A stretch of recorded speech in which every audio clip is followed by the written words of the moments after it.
But I'd like to welcome you to yet another teach-in on Gaza sponsored by the Berkeley Teaching Against America's Wars, a faculty-student group that tries to offer critical perspectives on military activities directly or indirectly supported by the U.S. government. In this, our second teach-in on Gaza, it seems to me that we have to be mindful of a couple of important facts. Perhaps most salient on this day is that the convoy Viva Palestina, consisting of 100 vehicles carrying £1 million worth of humanitarian aid, launched from the UK, passed successfully into Egypt and has come closer to arriving in Gaza. The convoy, as you may know, departed from Britain on February 14th and is supposed to enter the impoverished Palestinian territory via Rafah. Why is it so hard for humanitarian aid to enter Gaza? In order to answer this question, I think we have to understand that though some of the most intense military assaults have ceased, the region is still operating within the framework of war. So humanitarian aid is itself conceived as a certain kind of military instrument, something that Israel fears will augment the power of those who distribute such aid. There's no humanitarian aid without the crossing of the border, and the power to control the border has always been at the heart of Israel's power over Gaza. It was in light of their inability to control the Qassam rockets that they go to war, or so they say, and it's against the ostensible smuggling tunnels that they continue the war.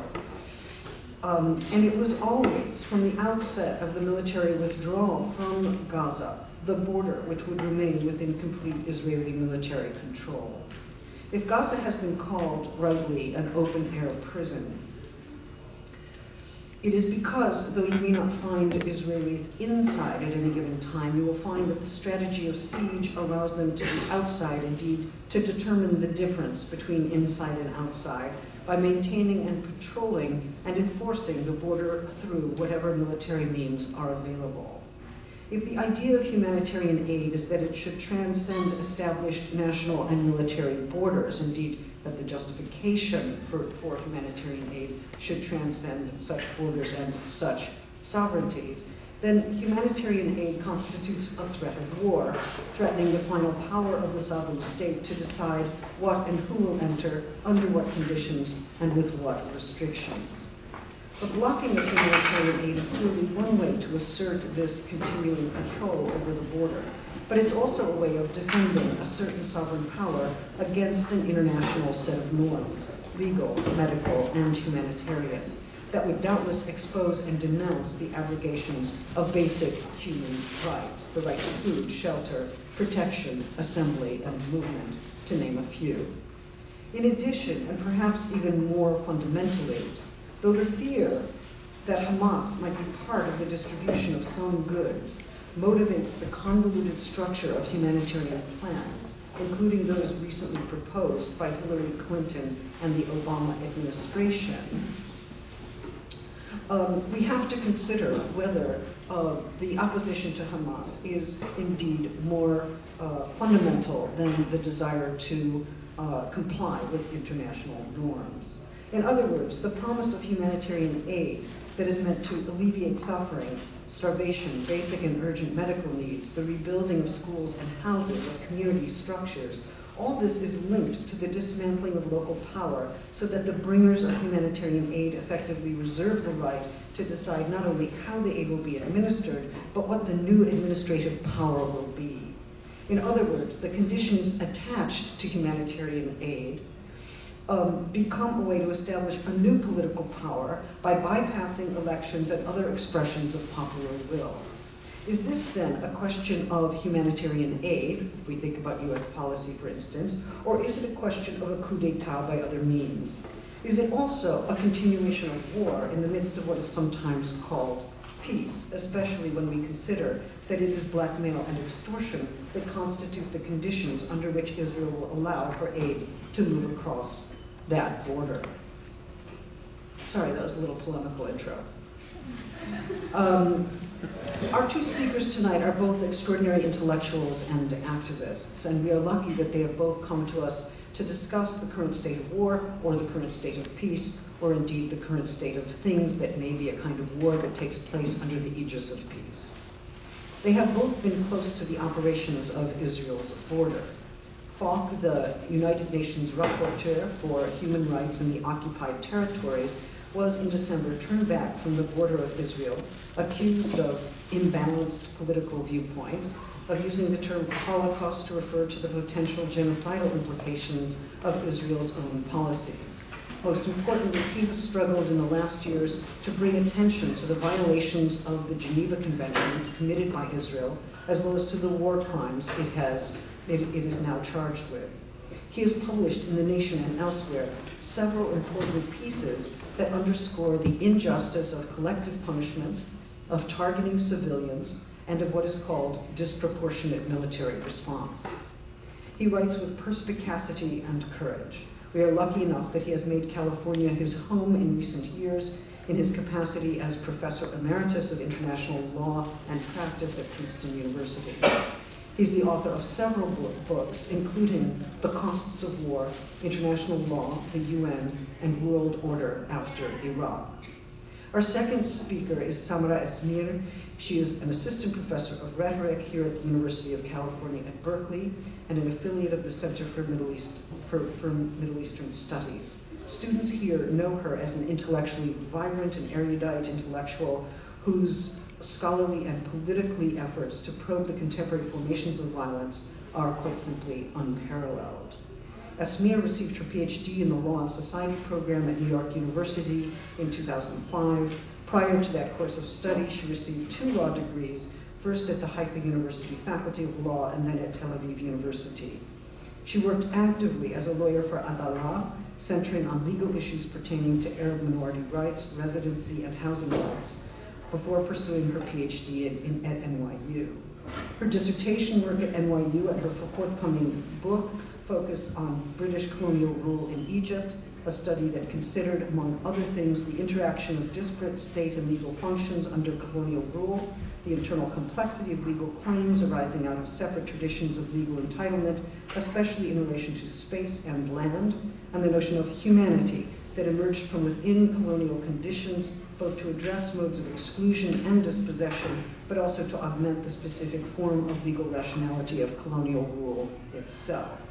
Although Esmir continues to work on colonial Egypt, she has taken up many of the same political and legal concerns in the context of Palestine and in relation to the war in Iraq. She is currently working in Palestine on questions of violence. She's been actively engaged in the Middle East Research and Information Project, for which she regularly reviews articles, and has been an active member of KPFA's radio program Voices from North Africa and the Middle East. She's on sabbatical leave from Berkeley for 2 years. The terms of her Fulbright required that she return to Israel for a 2-year period, and the state refused the petition to let her stay. So once again, we have to think about how power plays at the border, deciding who must stay and who must go, when and if they can go, what will come in and what will not leave. If people still do not have the food they need or the medical attention they require, or indeed the prospects of living within durable homes, can we really call this peace? Or is it still the activity of war that takes place through other means when military actions are temporarily suspended? Without further ado, I would like to turn the floor over to Richard Falk and to Samra Esmir in that order. We will hear from them both first and then take questions at the end. Thank you very much.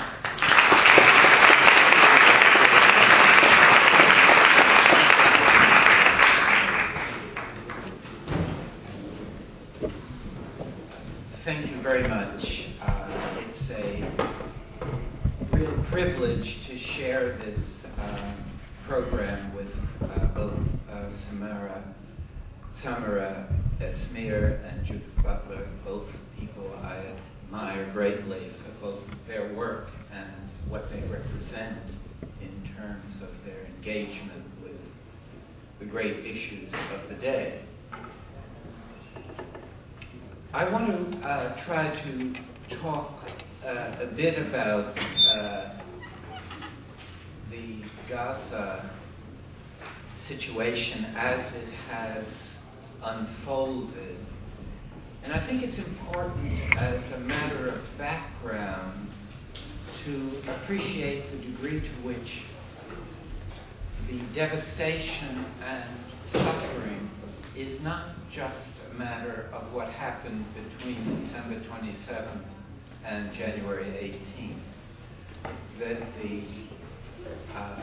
deprivations and the collective punishment have a much longer, deeper history that needs to be understood as part of the background of this recent intensification of violence. There was a very, I think, moving account of the reality of Gaza written by Jennifer Lowenstein back in 2006, where she, before all of the recent events, even before the blockade of Gaza, wrote about how grim and humanly impossible it was to have a normal life there. She ends her account of a visit to Gaza in 2006 with the following lines that I want to read. With its electronic fences, its watchtowers, its strict controls on exit and entry, Gaza is virtually sealed from the world. The problem of its suffering can be thought to be contained. Yet as much as the situation in Gaza is ignored in the Western elite media, it is closely followed throughout the Middle East and elsewhere in the world. And even as we dismiss Gaza as irrelevant, the bitterness against the worldview that permits and condones what is happening there and to the Palestinians in general deepens the fault lines of the resistance to U.S. and Israeli policies that is crystallizing. Our denial and dismissal of the tragedy unfolding there will come back to haunt us. We ignore it at our peril.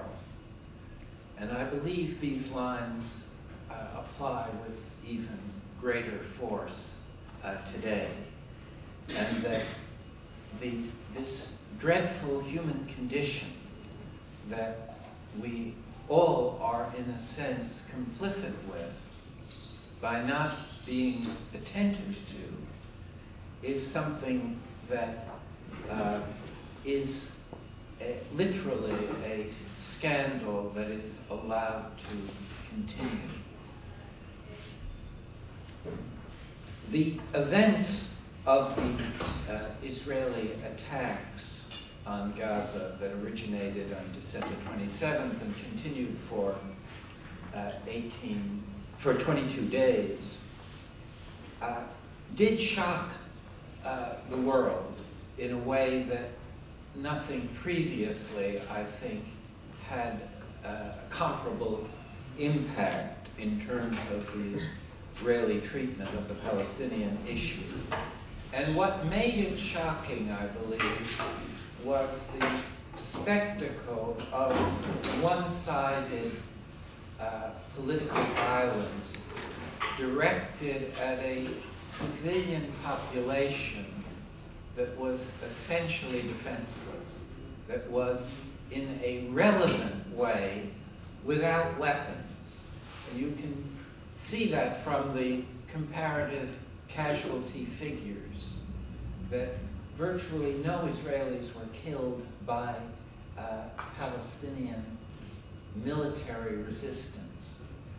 Either they were killed, the 13 that were killed partly by friendly fire, by Israeli misfire, in fact, and partly by some rockets that did hit Israeli civilians in the course of those 22 days.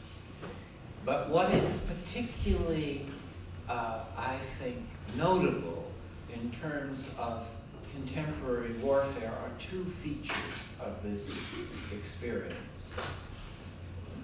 One is the difficulty of finding the right name for what happened during those 22 days.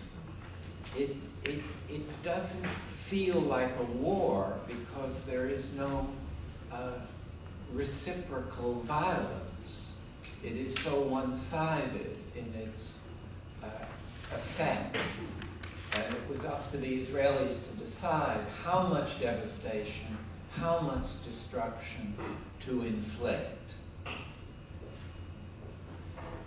And so those that were trying to support the offensive called it a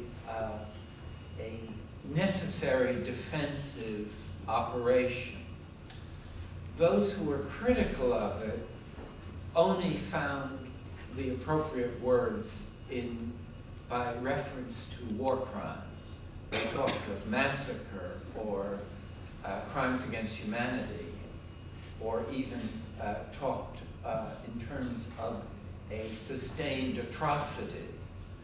In other words, the language that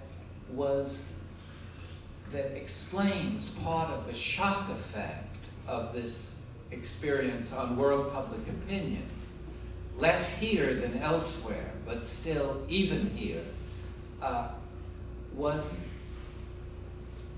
brought about, I think, by that spectacle of sustained criminality in the use of political violence against an essentially defenseless people.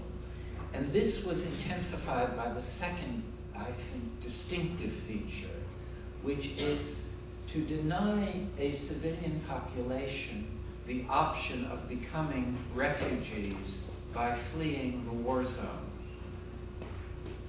For the first time that I know of, the civilian population, women, children, disabled, elderly, everyone, was essentially locked into the combat zone and not allowed to leave, not allowed to take that extreme option of becoming a refugee.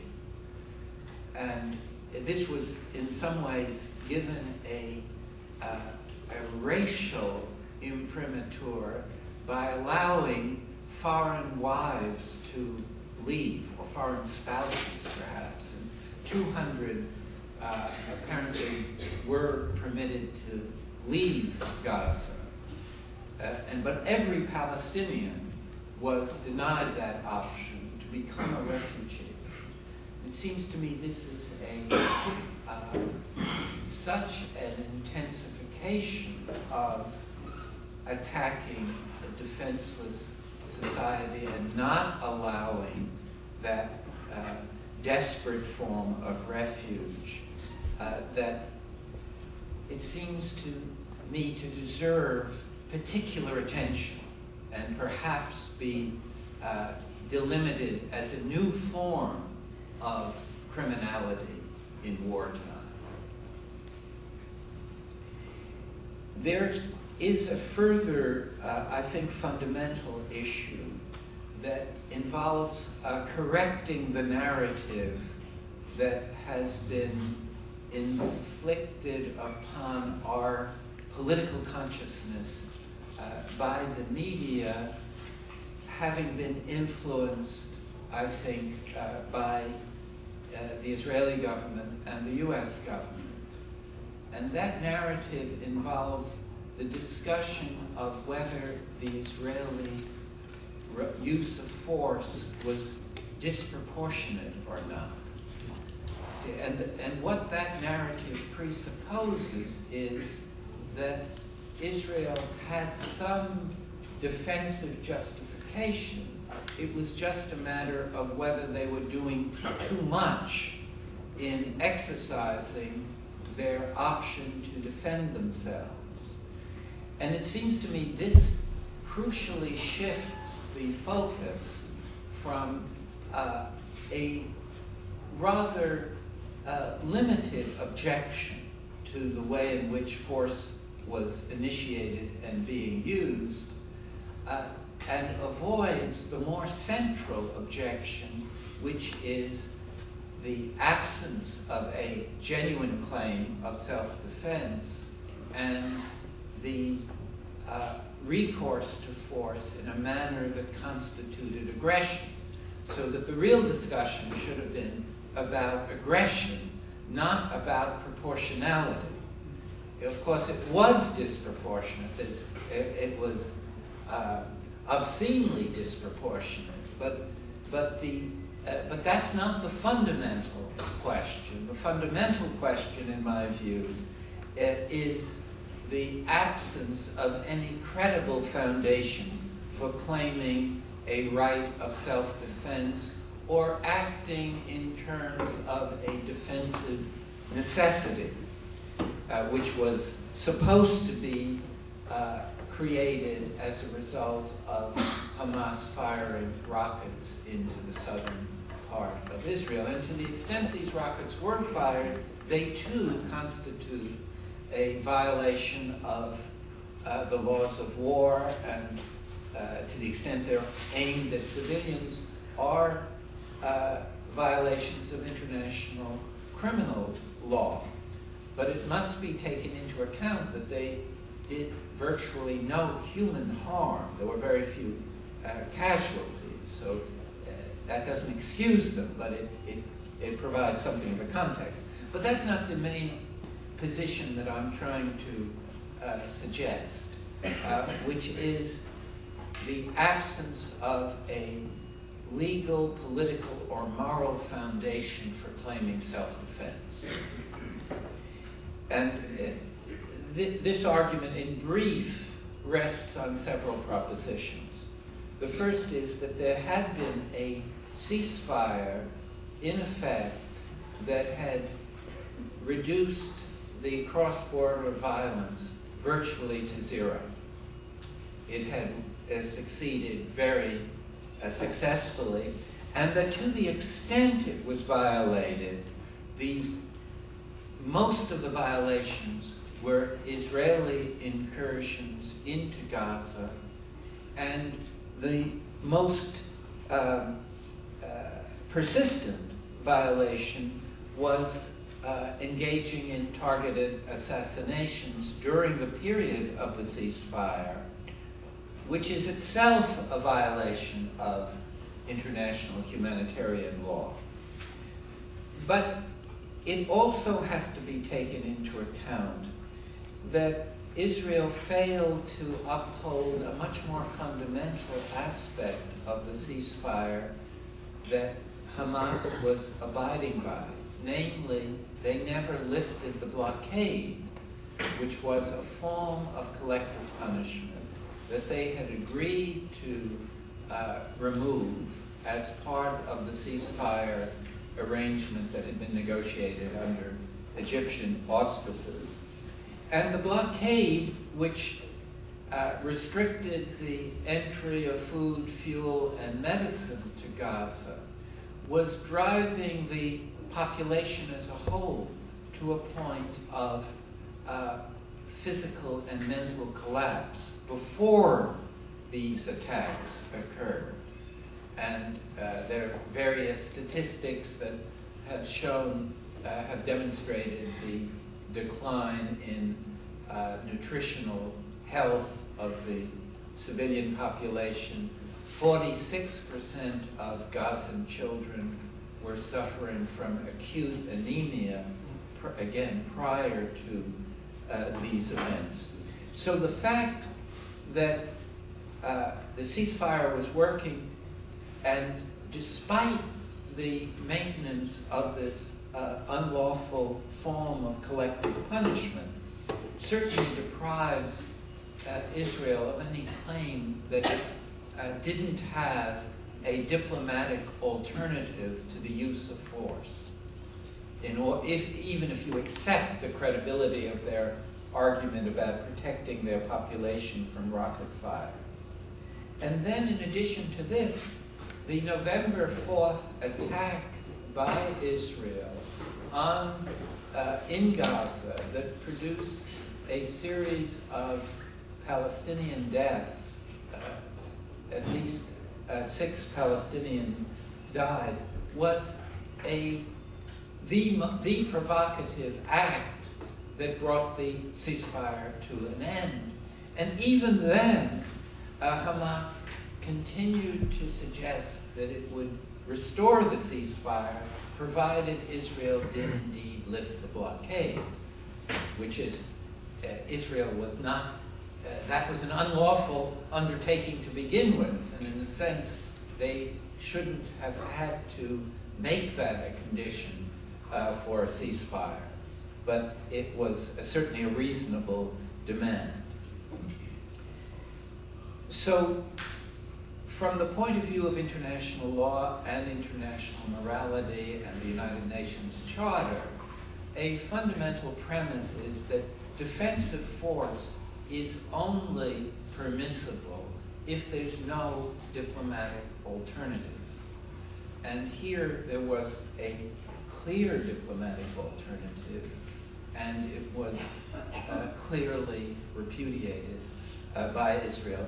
And so the focus should be not on disproportionality, but on whether this was an aggressive use of force, which is a crime against the peace, as this was understood at the Nuremberg judgment after World War II. Now, there's a further issue that I think is very important if one wants to have any hope of moving toward a better place politically in the future. And that is the refusal to treat Hamas as a political actor rather than as a terrorist organization. It is the de facto governmental authority in Hamas, in Gaza. And there's I think an important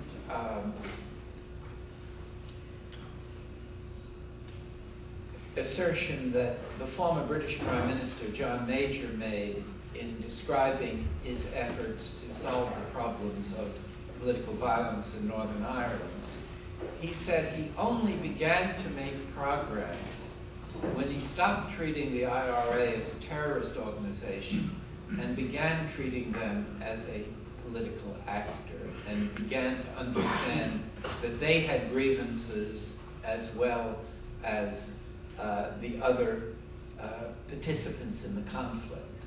And I think the same thing is true for Gaza. As matters now stand at this donors conference that was supposed to decide on humanitarian assistance for Gaza, there was no official representative of the Gazan people. They were unrepresented at the conference that was supposed to determine their own future, their own economic reconstruction. And it was clear that this priority of avoiding giving governmental credibility to Hamas outweighed the imperative of bringing humanitarian relief to this society of 1.5 million people that had just been so harshly devastated.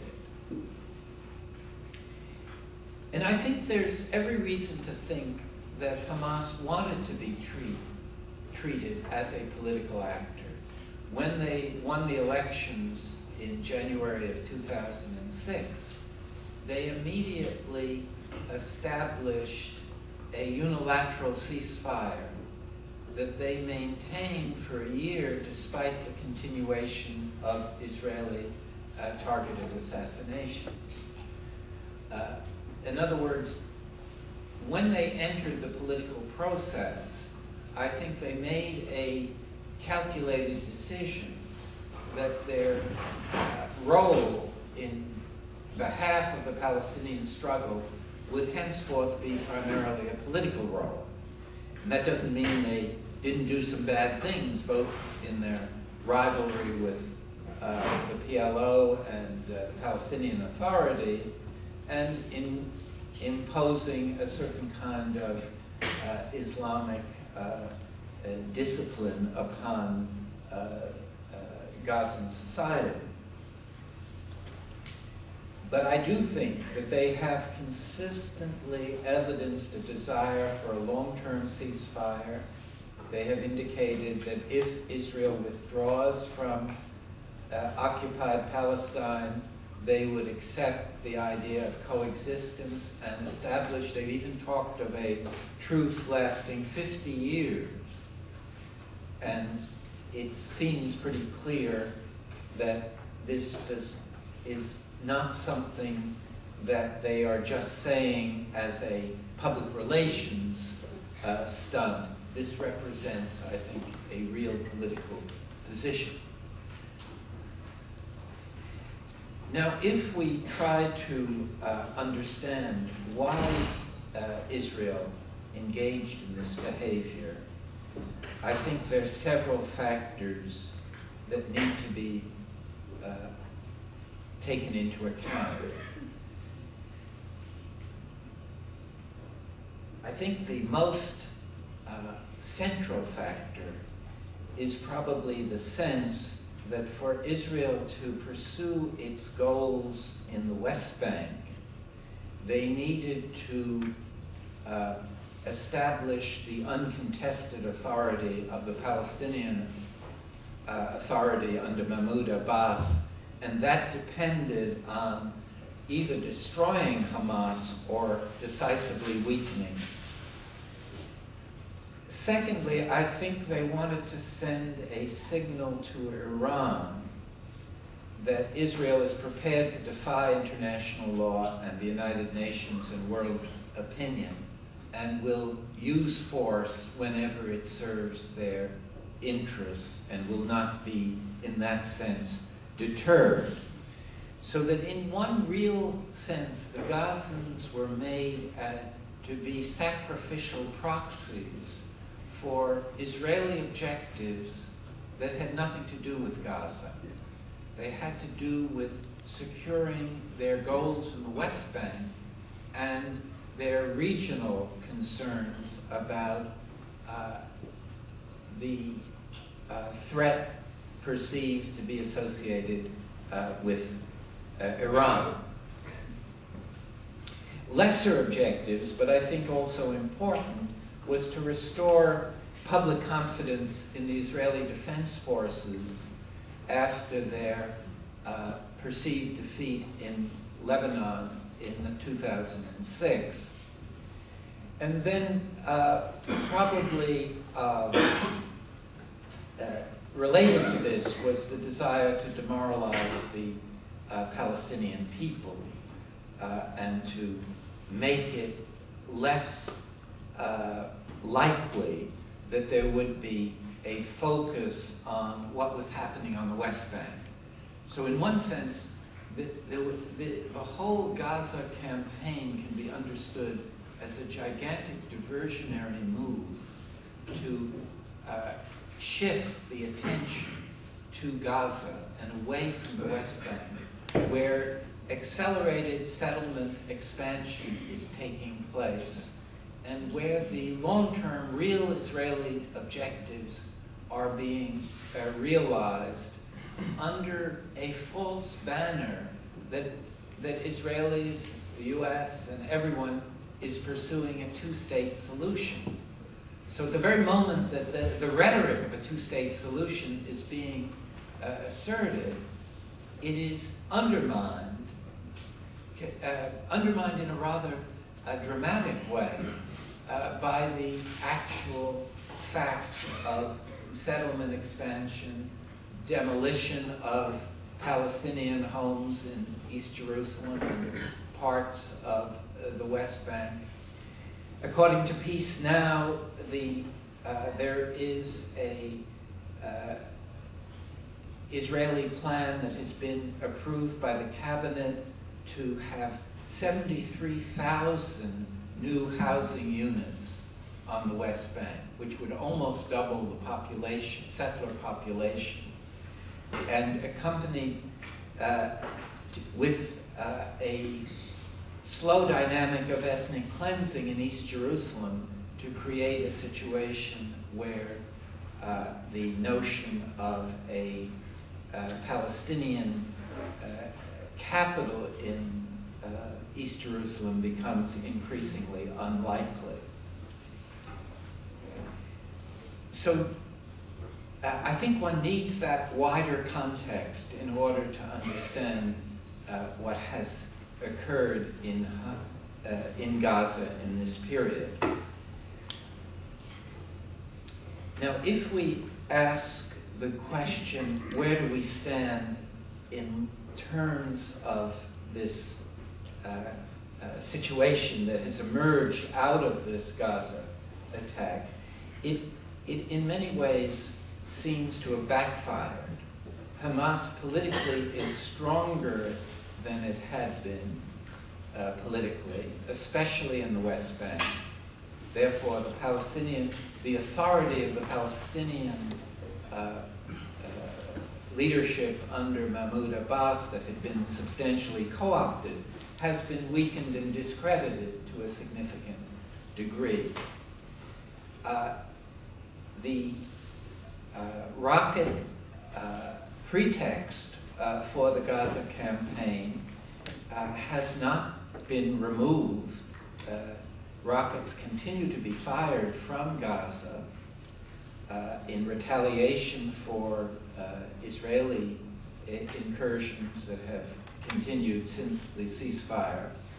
And apparently, and this again is interesting in terms of the way the news is reported, these rockets are substantially the work not of Hamas but of Islamic Jihad, which is a rival group in Gaza, and Hamas has been arresting members of the Islamic Jihad, which is a group much more associated with radical Egyptian Islamic extremists.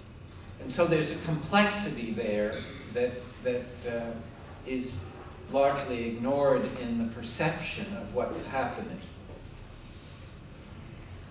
But what I think is most notable about the outcome of this Gaza crisis is the degree to which there has been a Palestinian victory in what I call the second war, the legitimacy war.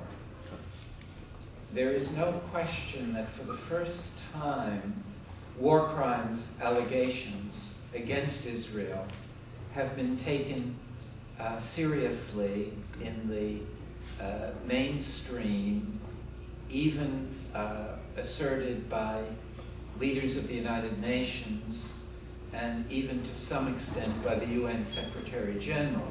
This is the first time that that's happened. More notably, I think, are the boycott and divestment initiatives that have been taking place throughout the world.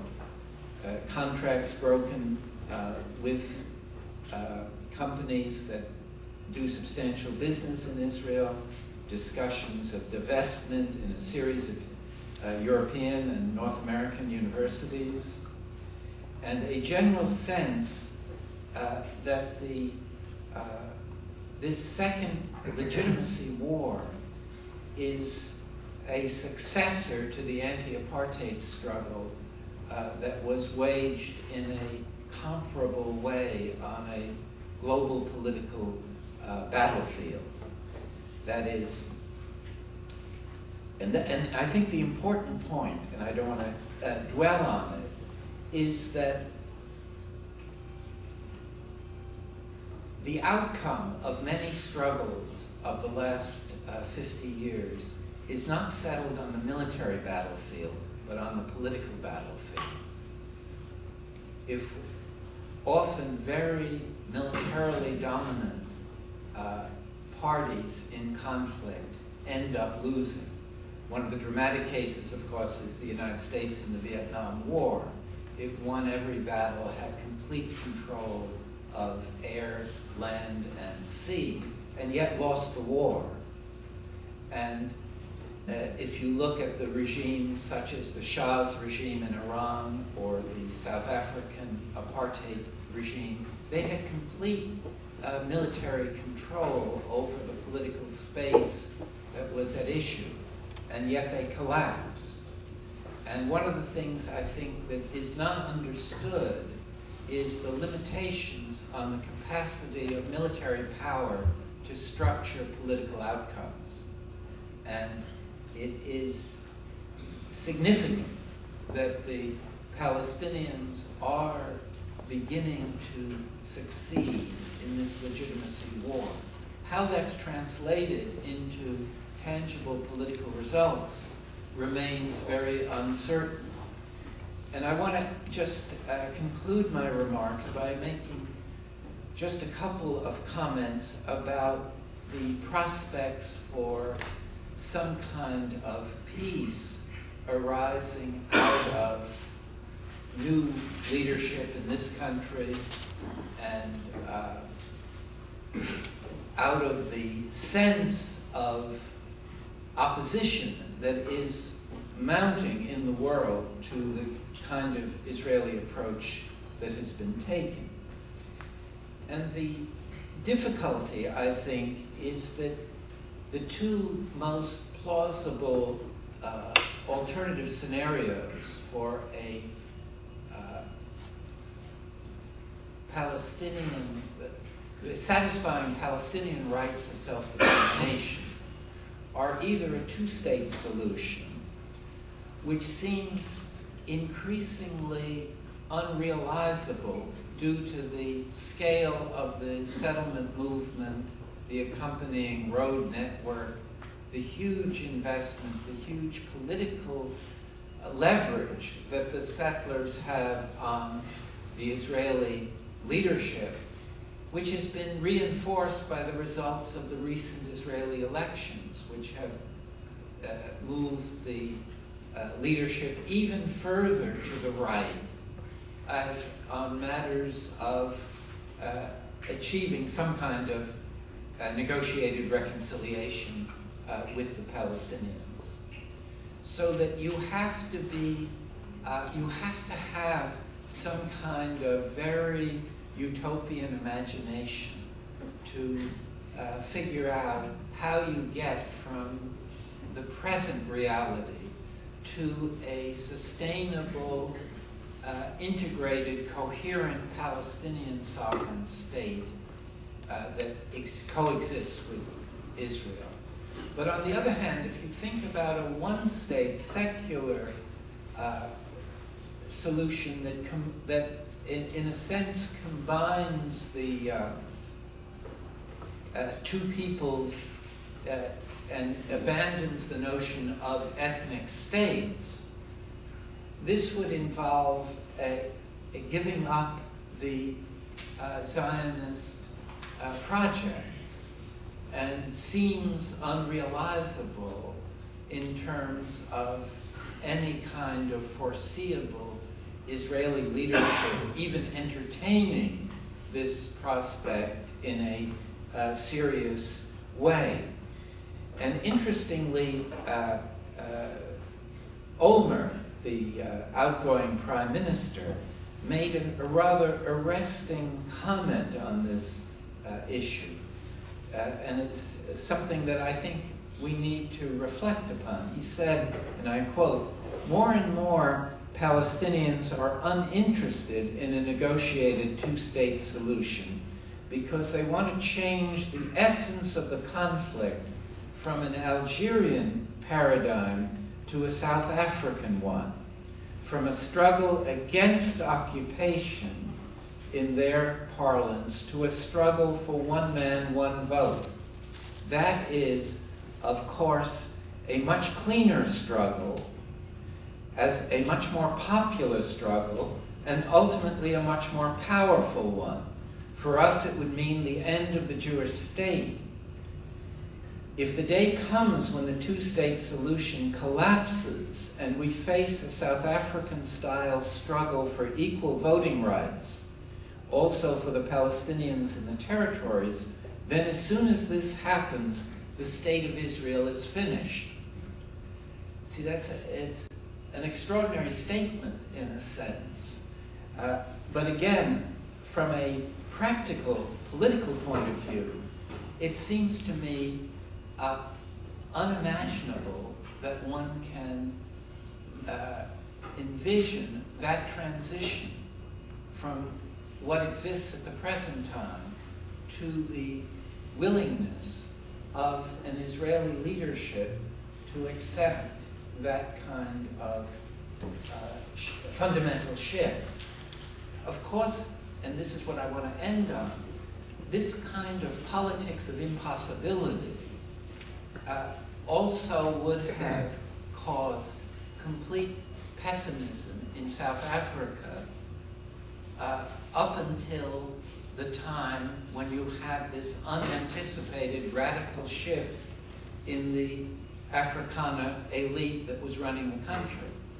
If you had said in the late 1980s even that Nelson Mandela would be released from prison and that the de Klerk leadership would cooperate in a peaceful transformation of South Africa into a multiracial constitutional democracy, people would have thought you were literally crazy, that you had no comprehension of the relevant reality.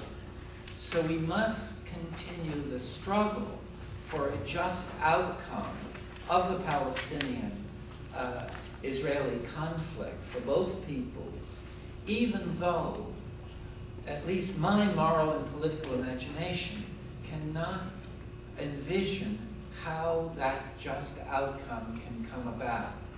But because history is so often shaped by unanticipated interventions in what the rational mind can anticipate, we're not smart enough to be pessimistic, is one way to put it.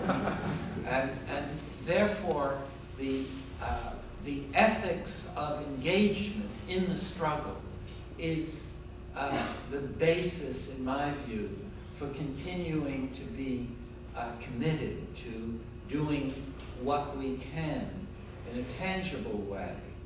As the Jewish thinker Abraham Heschel said, few are guilty, but all are responsible. And in some sense, we in the United States are particularly responsible because we supply weapons and assistance, and our diplomatic support is what makes the Israeli posture of irreconcilability credible and sustainable. So we do have a responsibility in our own setting to do what we can to change the way this conflict is perceived. Thank you very much.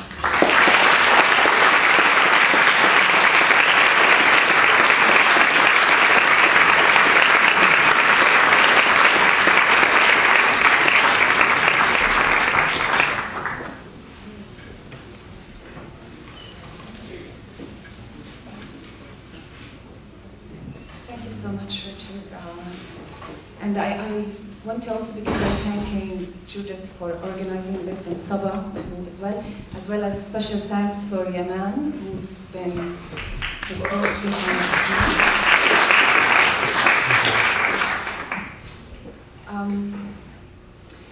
if you happen to be one of those observing Israeli post-elections politics in the past month or so, you might be confused about the nature of some relationships between different parties, the identities of certain characters, and where they stand in relation to each other.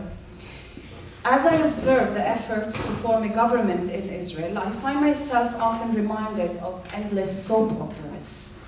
In these soap operas, say you're watching an episode in March, you learn that X is married to Y, who is the enemy of Z.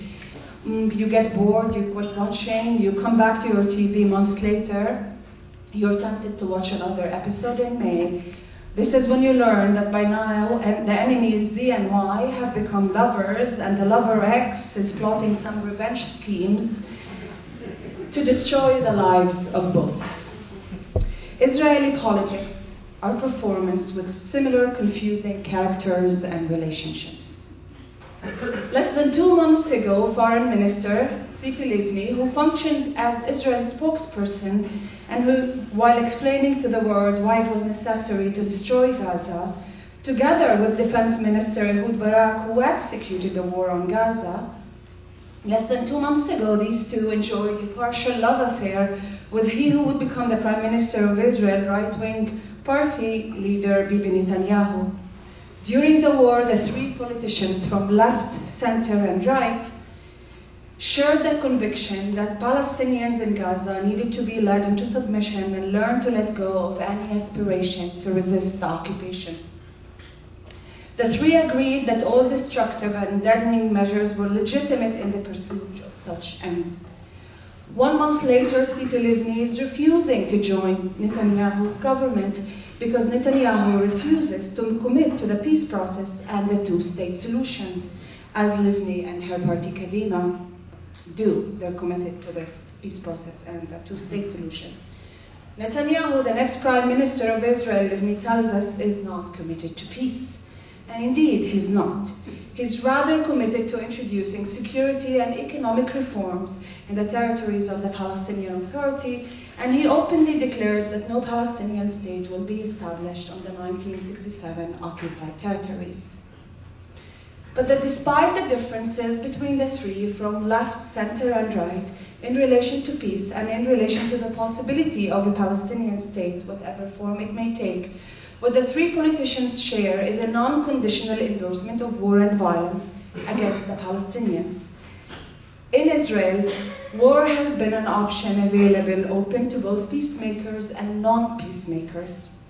It is not, that is war, the defining marker of the right wing. And this is not only true in relation to the war on Gaza, when peacemakers and war wagers were collapsed into the same characters. Since the war establishing it in 1948, Israel fought 6 additional official wars during the 6 decades of its existence, and 5 of these 6 wars were initiated by the left, not the right wing. The only exception is the First Lebanon War of 1982. Those who have been working for peace, historical compromise, and charting a horizon for a new Middle East are precisely those who employed the most violence, not only in relation to the Palestinians, but also, and mainly, through war, in relation to neighboring Arab countries. The dynamics I'm describing is in fact quite remarkable, because what it ultimately means is that war stands in no opposition to peace in Israel. The real choice that we have is between a center-left-leaning government that endorses both peace and war, and a right-wing government endorsing war but no peace. A difficult choice indeed, difficult because both choices are equally destructive. So does one have a real choice between peace and war, between the left and the right in Israel? And you could say that this choice is also applicable to the world in general, not only in Palestine. And are these our only choices? And if so, to what extent are those choices part of the problem? Let me begin by saying that the task of answering these questions is very difficult. It is not easy to give up on peace, on a dream of no war, on a vision of coexistence.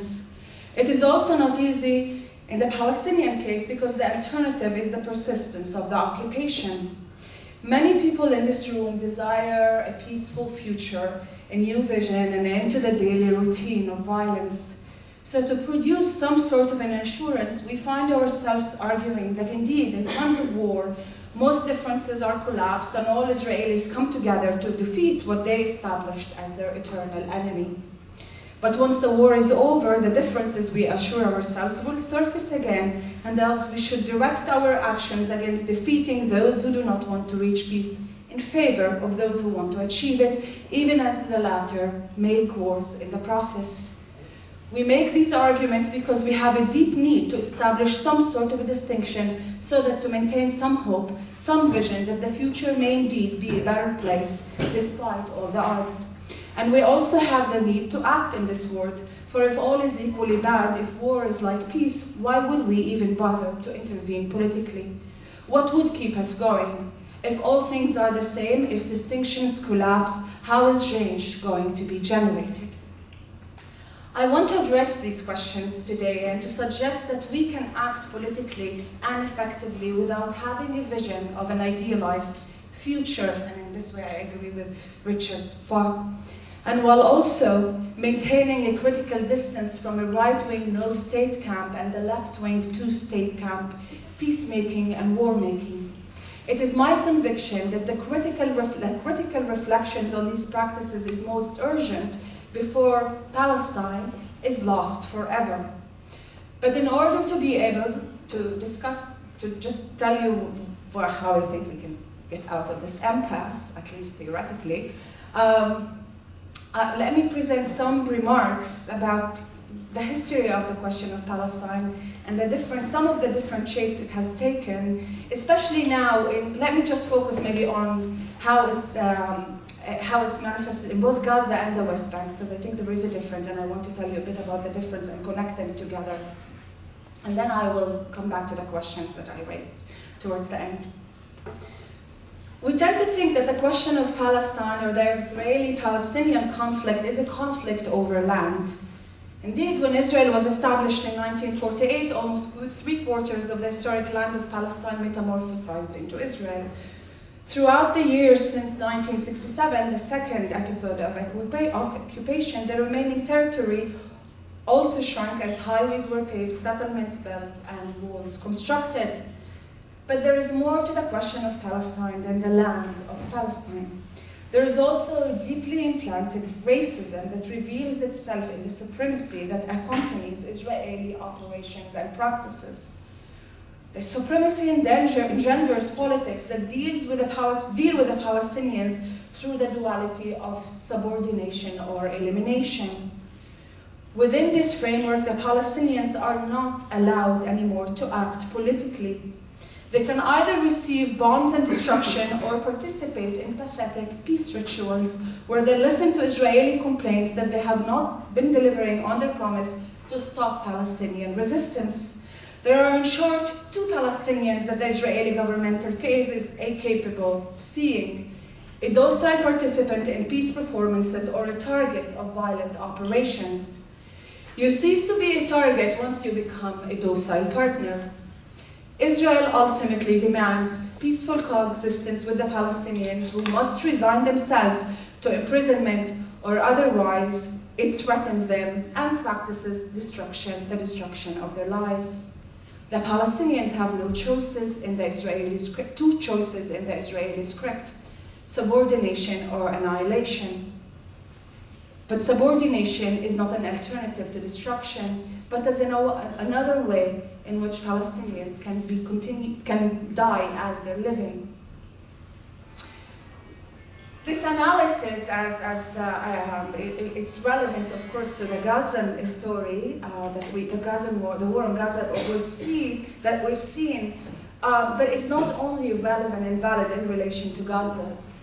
Israel's previous campaigns might have generated less destruction, but they were motivated by led by similar supremacist relation to the Palestinians. In the destruction it witnessed, Gaza only made more explicit that which has been already there since 1948. Now, since Richard spoke more about Gaza, I want to connect the story about Gaza to what's happening in the West Bank. I do think they're related, but I want to relate them on a different level than the level that Richard was discussing. So Gaza is subordinating, if what we've seen is subordinating the Palestinians in Gaza by making them transforming them into needy recipients of humanitarian aid that's docile and dependent, the subordination of the Palestinians in the West Bank has taken a different form. It has been carried out through what we know now as security reforms. The PA in the West Bank has effectively undergone total securitization.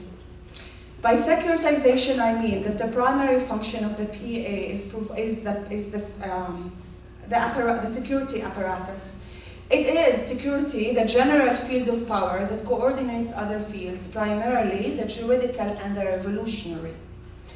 The consequences of this securitization are many, but for our purposes tonight, I want to focus on the fate of the resistance to Israeli occupation as a result of these security reforms that I will tell you about. But generally speaking, the securitization of the PA and its rise as an administrative entity signal the reorganization of revolutionary violence into security violence in the West Bank. This securitization has also metamorphosized the Palestinian politically. Now, I want to tell you a story about securitization. It's got some boring details, but I think it's really relevant to the war on Gaza. I want to try to connect the two stories together so we can get the larger stakes. 2002 marked the year when Palestinian reform emerged as a key ingredient in the Palestinian-Israeli conflict. In June of that year, President Bush called for a new Palestinian leadership and the reform of Palestinian institutions.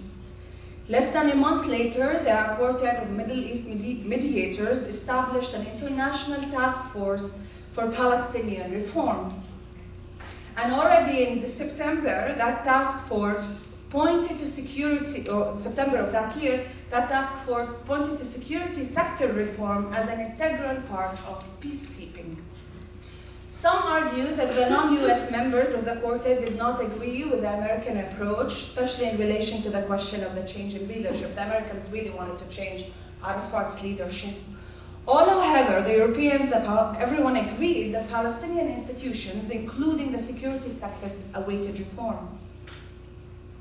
Critics of this reform agenda, pointing to the meanings of the American-led reform, were juxtaposing it to Palestinian reform initiatives.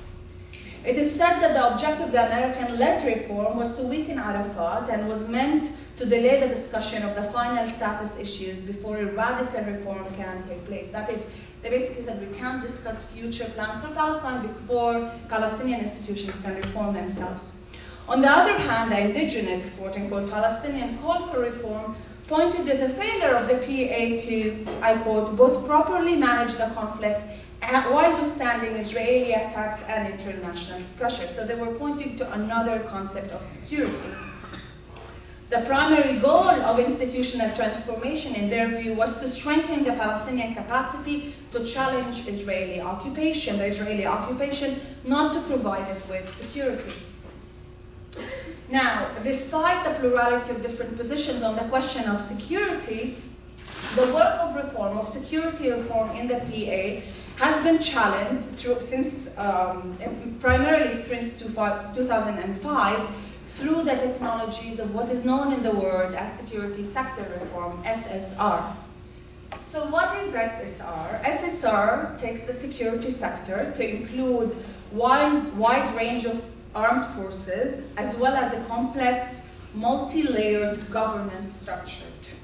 Executive and legislative authorities, the judiciary, civilian research and training institutions, civilian experts, the media, and eventually the public at large that plays a role in controlling and overseeing the work of security forces. The objective of the SSR, and I'm making a long empirical story short, is building peace, building democracy, and building economy. Of its specific objectives in Palestine, it was said it's an ongoing process in which no society will ever achieve perfection.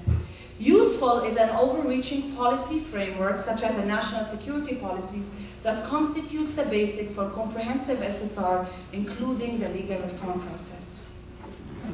SSR then in Palestine is a comprehensive and open-ended process, hence its disciplinary nature. Crucially, the logic of security reform is the guiding principles of other reforms, mainly the judicial. But what is the security assumed in this SSR reform? A quick look at the various international bodies that are active in the global movement of security reform reveals that it is part of a larger field organized around the objectives of achieving global peace. SSR campaigns have reconfigured security reform into an apparatus to guarantee that peace. I won't tell you much for the lack of time, but institutions such as RAND, U.S. Institute for Peace, the Israeli Institute for National Security, DCAF, etc., are involved in these operations.